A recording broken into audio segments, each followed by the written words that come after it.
ಆತ್ಮೀಯ ಸ್ನೇಹಿತರೆ, ಮನಸ್ಸಿನ ಬುತ್ತಿಗೆ ಸ್ವಾಗತ.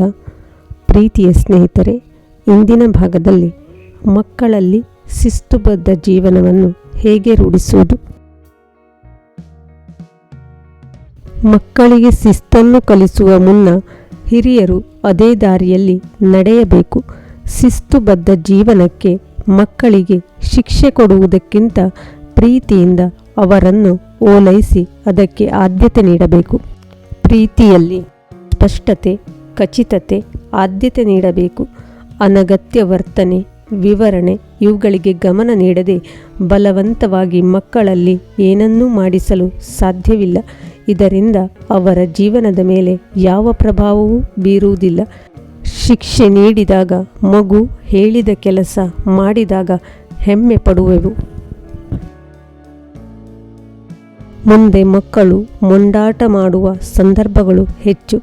ಸ್ವಲ್ಪವಾಗಿ ಅವರ ಜೀವನದಲ್ಲಿ ಪಾಸಿಟಿವ್ ಆಗಿ ಇರುವುದನ್ನು ಕಲಿಸಬೇಕು. ಜವಾಬ್ದಾರಿಯನ್ನು ಮೂಡಿಸಬೇಕು.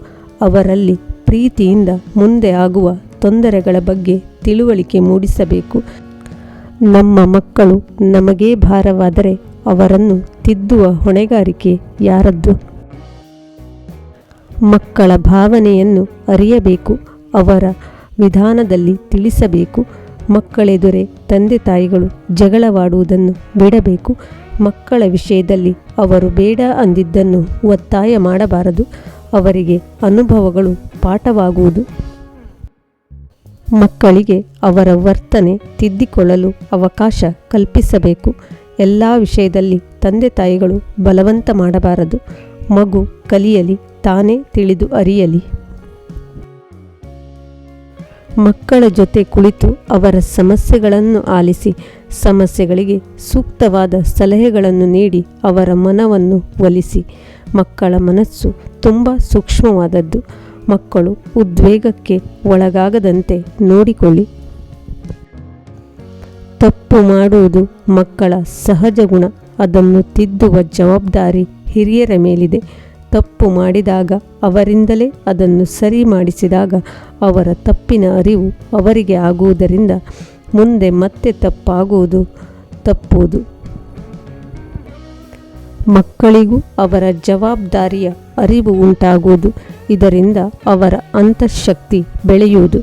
ತಮ್ಮನ್ನು ಹಿರಿಯರು ಗೌರವಿಸುತ್ತಾರೆ ಎಂಬ ಪ್ರೌಢಿಮೆ ಅವರಲ್ಲಿ ಮೂಡುವುದು. ತಾನು ತಪ್ಪು ಮಾಡಬಾರದು ಎಂಬ ತಿಳುವಳಿಕೆಯೂ ಅವರಲ್ಲಿ ಮೂಡುವುದು. ತಂದೆ ತಾಯಿಗಳ ಮೇಲೆ ಗೌರವ, ಭದ್ರತೆ ಏರ್ಪಡುವುದು.